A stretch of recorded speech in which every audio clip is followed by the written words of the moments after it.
नमस्कार। जय गुरुदेव। आत्म साक्षात्कार के लिए एक मार्ग है ध्यान योग का मार्ग।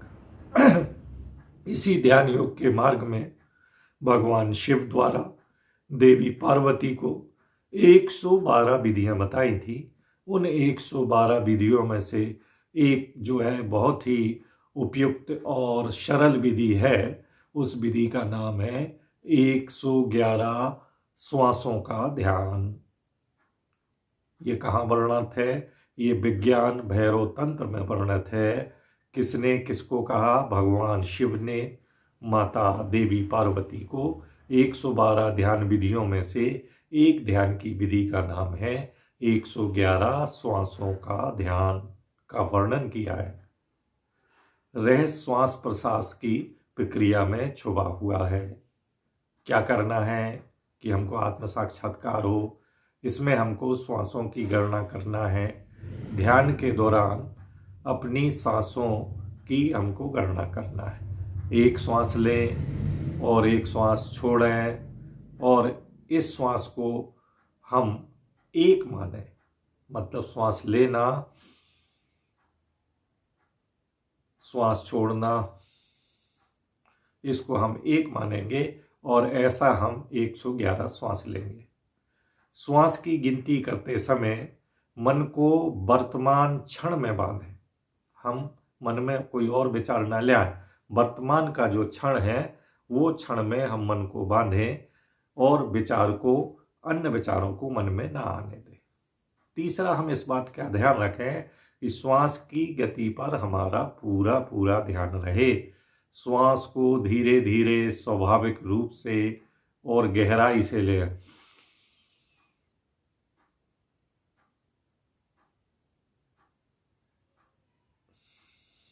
हर श्वास के साथ शरीर में ऊर्जा के संचार को महसूस करें। जब 111 श्वास पूरी हो जाए तो मन एक विशेष शून्यता और निर्विचार की स्थिति में पहुंच जाएगा। आप अनुभव करें, यह ध्यान की गहरी अवस्था होती है जहां आत्मा और ब्रह्मांड एक हो जाते हैं।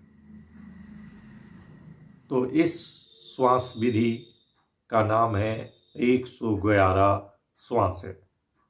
क्या लाभ है? पहला लाभ है मन की शांति, विचारों की अशांति कम होती है।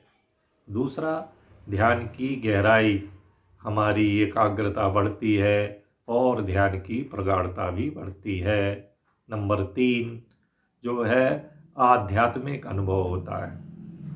आत्मज्ञान और चेतना की उच्च अवस्थाओं का अनुभव हो सकता है। और लाभ, हमको तनाव से मुक्ति मिलती है।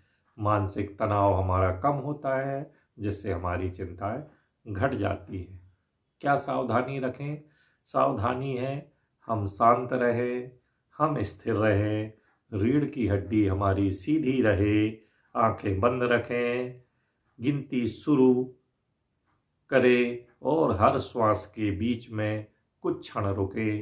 बस ये हो गया हमारा भगवान शिव द्वारा देवी पार्वती को बताई गई ध्यान विधि। इस ध्यान विधि का नाम है 111 श्वास और इसका वर्णन है विज्ञान भैरव तंत्र में। जय गुरुदेव।